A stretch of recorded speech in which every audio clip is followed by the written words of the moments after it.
We'll do a roll call. Miss Angelina Harden, Here. Miss Gabby Begay, myself, Hector Carrillo here, Mr. Gilbert Guadiana, Here. and Mr. Dave Wilgis. Yep. You all can join us for the Pledge of Allegiance. I pledge allegiance to the flag of the United States of America and to the republic for which it stands, one nation, under God, indivisible, with liberty and justice for all. I salute the flag of the state of Minnesota, and the symbol of the British Heritage among the United Cultures. Thank you. Next, we have the adoption of the agenda. I move we adopt the agenda as presented. I have a move. Oh. I'm sorry. I jumped the gun, but we'll keep that. So I didn't realize D is the board norms. I apologize for our board norms. Number 1, activity, listen to all perspectives. Close. Sorry. Close the loop, responding to concerns and questions as a unified board. Model the professionalism we expect from all members of the district and community. Customer service orientation. Assume positive intent and be positive and responsive. Thank you. So again, my apologies for that, and we'll move to the adoption of the agenda. I move. Second. There's first and a second. Any discussion? Okay. All in favor signify by saying aye. Aye. Motion passes. Next, we have public comment. I did receive a public comment request, and the individual came to the finance meeting. She got the answers that concerns that she had taken care of, and did not wish to be on the public comment anymore. So is there anybody else on public comment, at least online, Tuan? Nobody? Okay, no one for the public comment. Nope, okay. Kelly Jones. So we'll move on to number 4 action items. The first one is discussion approval of the 2026-27 salary schedules. So on this part was discussed at the finance committee meeting as well. There was no major, there was some small changes to the food service salary schedule. And Ms. Rebecca explained that one to us, right, Mr. Piper? So Yes, that's correct. if Ms. Rebecca, if you don't mind just kind of going over that food service salary schedule a little bit for us again on Sure. Good morning, members of the board. So for the food service salary schedule, there was a small error on last year's board approved salary schedule for the Kurt Baker hourly increase as well, and so it I did make the rest of that column go up a little bit high. So Dee and I worked on that. We didn't even have anyone in that cell last year, so it was just redoing those to be consistent. And then we did round up on some of the hourly rates, so some of them may have changed a penny or we had like a couple changes like that. So we did rerun just a calculation on last year's salary schedule, replace the cell that was wrong, and then the 2 cells around it so that it still fit within, and then reran the calculation through the salary schedule. Thank you, Rebecca.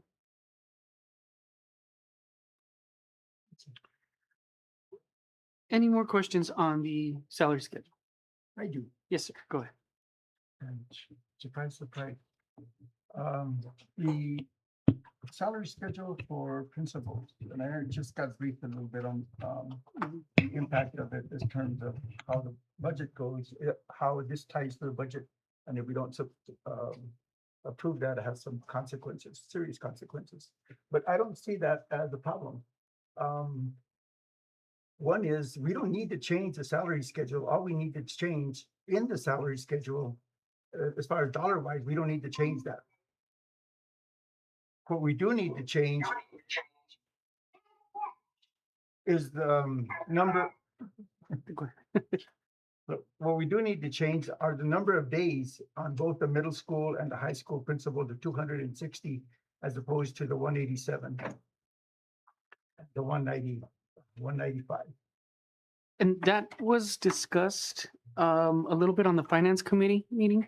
And what I understand, and Dr. Gutierrez and Mr. Piper can join in, is that you're right, because I asked that question as far as was passing the actual amount of money, and if these contract days, from what I understood of what you had been saying for a while, is I shouldn't say negotiable, or can they be still discussed amongst you and the superintendent or even us at a later day, as far as even next week or anything like that?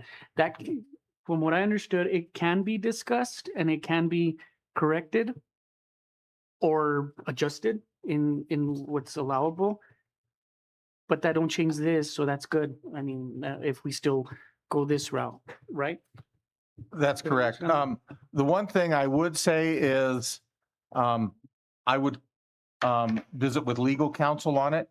I think when the high school principal was advertised for, it was advertised at X number of days. I think the middle school principal has always been, somewhere in that range. I think even when it was a 4-day week, it was maybe 200 days, 210 days for the middle school principal. It's never been 260.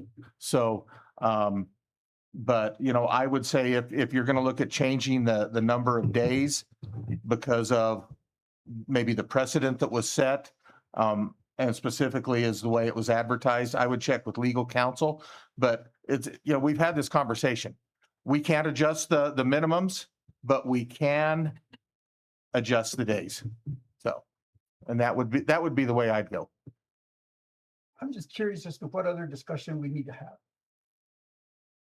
As to why the 260 days is the more appropriate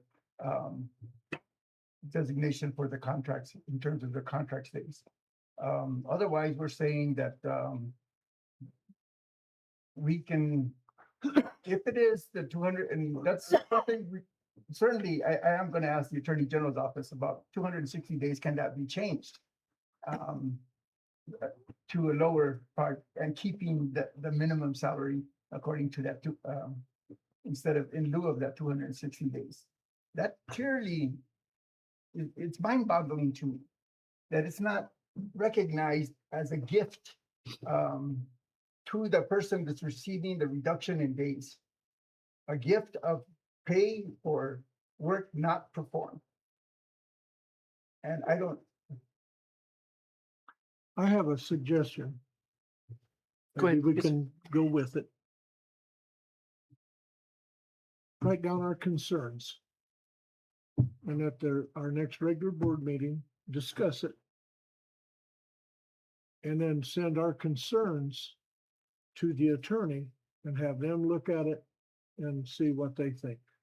And I've sent those concerns to the attorney and I received no word back on where the progress is on investigating that, or if it even is being looked at.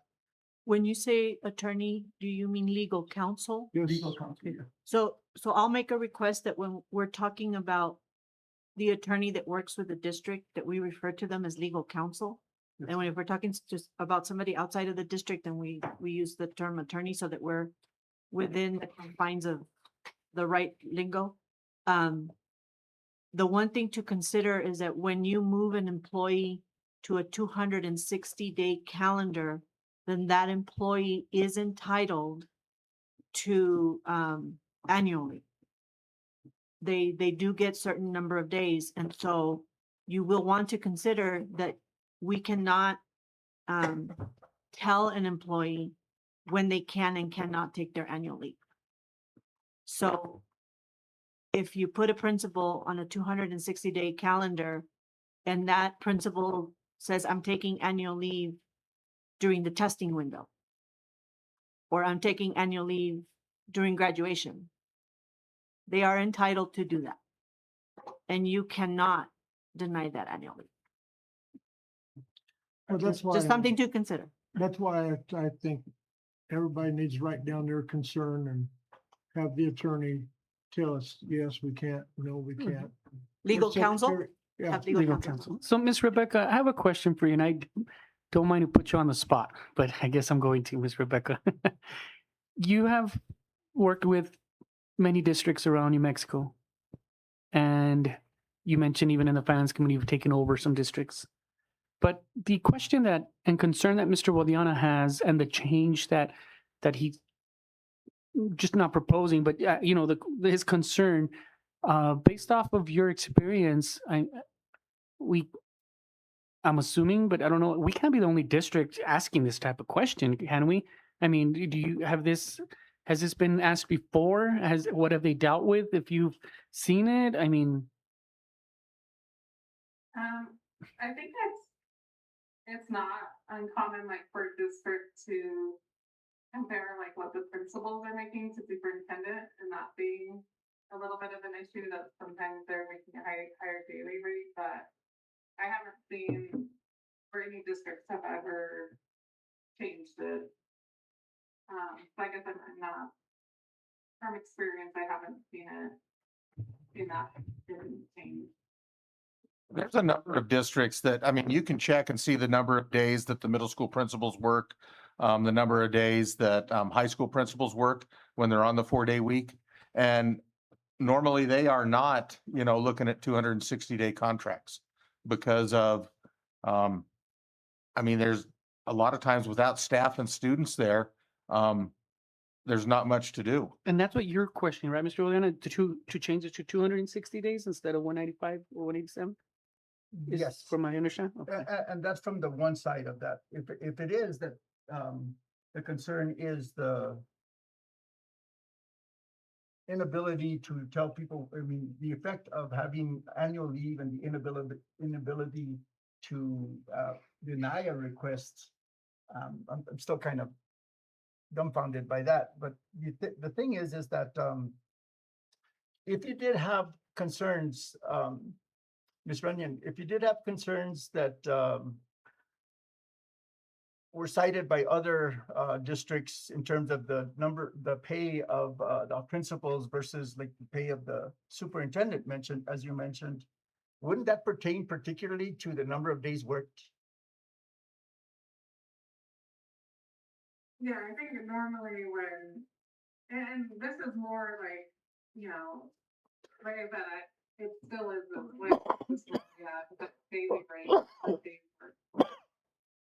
Okay, and the other thing is that going to 187 days from a 260-day calendar is 73 days difference.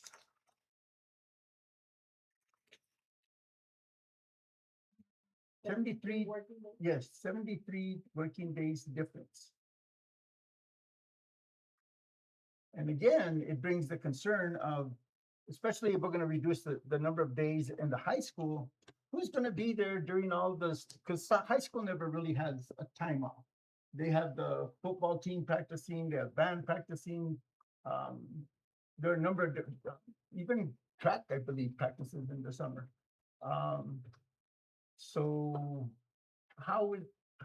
why are we reducing that one? That one for sure was 260 days recent, and throughout, probably the history of Cobre.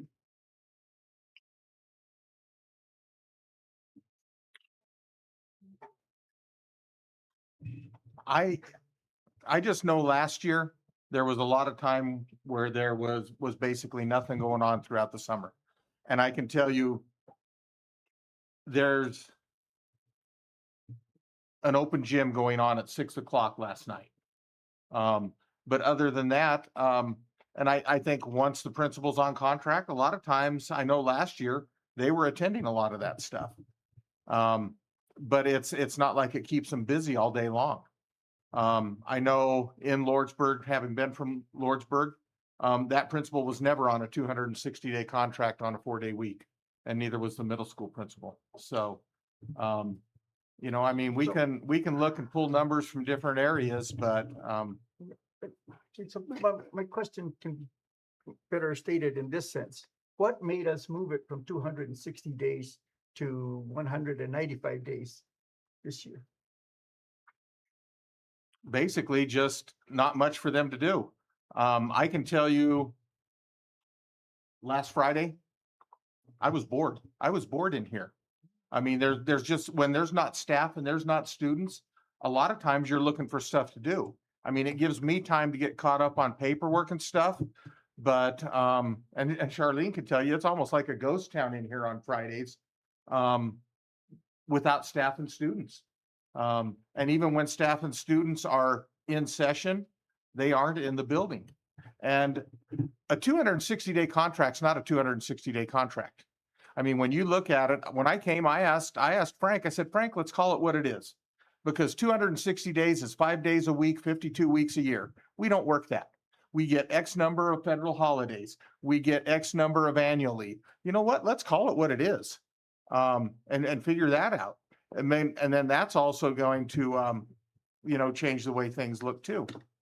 So let me ask you a quick question. Do the principals, or is there a plan in place that when we get this metric system of people clocking in and out, however it's going to happen, are the principals required to do this as well?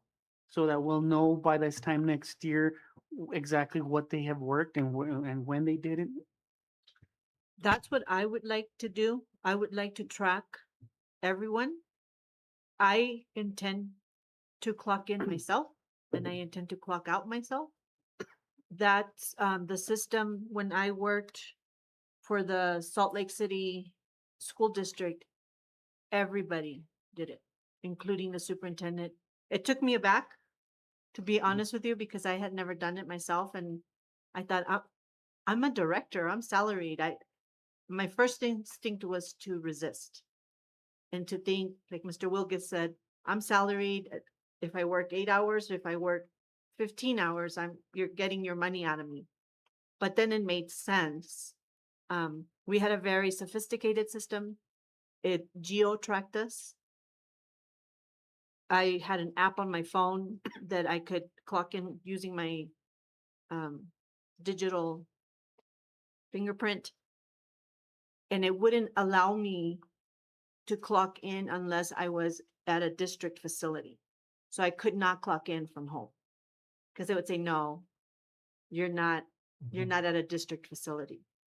And it was an accountability measure that the Salt Lake City School District had in place. And so I don't know why they instituted it, but everybody had to do it, including the superintendent. So I intend to do it as soon as we can get past some of the hurdles that keep popping up to get it in place. Because if I'm holding the expectation of the employees, then I'm going to model the expectation. So yes, to answer your question, yes, I do intend to ask principals to also clock in themselves. If we're going to ask custodians and food service workers and teachers and instructional assistants, they're going to do it as well. Well, my concern is when principals make more money than superintendents. You're going to find that, quite honestly, sir, nationwide. You will have people who will earn the degrees, they will earn the endorsements, but they don't want the seat. You know, you have principals that have seen people in the superintendency and they say, I don't want that at all in my life. And so they remain in the principal role. So when you have somebody who's been a principal for, let's say, 15 years at the high school level, that accumulates. And then you have somebody that comes into the superintendency first year, they are making less than the high school principal who's been there for 15 years. Well, I understand that part. Yep. Yeah. And I think it's important to know that a lot of times they're at the high school because they enjoy the athletics. Maybe their kids are there. But believe me, there's times I don't want to stay at that gym till 8:30, 9 o'clock. And, I mean, and I've walked out when the game's over at 8:30, and I guarantee you they're there for another hour chasing people out, making sure kids have rides and that. And that's how I think maybe an advantage of being the superintendent. You know what? If I don't feel like going to a football game on a Friday night, I don't have to. But, they do. The administration there has to cover those games. Well, So. One way to maybe solve this problem is with the time clock. Because then we know that they're working the hours that they're being paid for. Yes and no. Because let me go back to the Salt Lake City example. It had the geo tracker. So I could clock in from a district facility, and I'm not techie enough to know, and maybe Tuan can somehow give us a layman's explanation. But then I got home, had dinner, maybe sat down in front of the TV, and I would still pick up my device and log into my email, and I'm still checking email. I'm not clocked in, but I'm still working. Right. Because I don't want to show up the next morning and have 55 new emails. So we cannot account for that because the geo tracker won't let me clock in. And I'm not near a time clock to be able to clock in, but I'm still working. So we won't have 100% Right. I understand that. capture of what they're doing. And I have no doubt that we have people who do that. And as a matter of fact, like I'll use Nakona, she's not here, but maybe somebody will tell her the superintendent shouted you out, because I am going to shout her out. I was at home yesterday checking emails, and it was almost 9 o'clock. And she was going back and forth with me about her questions on the teacher salary scale. She's not obligated to do that. She's a 7.5-hour employee. But because she cares about her teachers and representing them well, she was emailing me, and it was almost instant. It almost felt like we were text messaging over email. She's off the clock. And we visited for working. over an hour last night, I think, also. Yeah, we talked for an hour, and I talked to the superintendent from Silver City for 2 hours. I talked to these two men a whole lot longer than I did to my husband last night. Yeah, I So- got an email the other night about 11 o'clock. Yeah, so people are working off the clock, and so we won't have 100% capture. But once we do have time clocks, we'll have some pretty darn good data. And I do want to give people credit, and I want them to know the time clock is not micromanagement. It's just a way for us to capture data. But we will recognize that you're going to be working pretty darn hard, and you are working pretty darn hard right now. I have no doubt about that. I have a comment. One is, we're working in an industry inherently that inherently has people working time that is beyond what it is they're required. Teachers do it all the time. And these are not exceptions of what you're talking about. Matter of fact, that's status quo of what you're talking about. And the fact that if you're talking to Silver, you should ask them, why do they have a 260-day calendar for the superintendent? Why do they have a 260-day calendar for the middle school principal and the high school principal? And if it's a 4-day thing, it's not going to amount to 73 days, or in the case of the the high school person, 65 days less. There's not that many weeks to be able to take 1 day off, and I don't get the idea of, okay, we may not be that busy. I don't get that idea at all, especially since throughout the school year, we still don't have a strategic plan. We still don't have one that's valid and reflects our current circumstances. Do we have a master plan for the buildings? Are we making the contact with the public that we can be in terms of informing them of what it is our goals are for the year? Absent a strategic plan, I don't see how it is that we're even putting together a budget and saying that, yes, this is going to meet our plans. So I don't think we need more time off.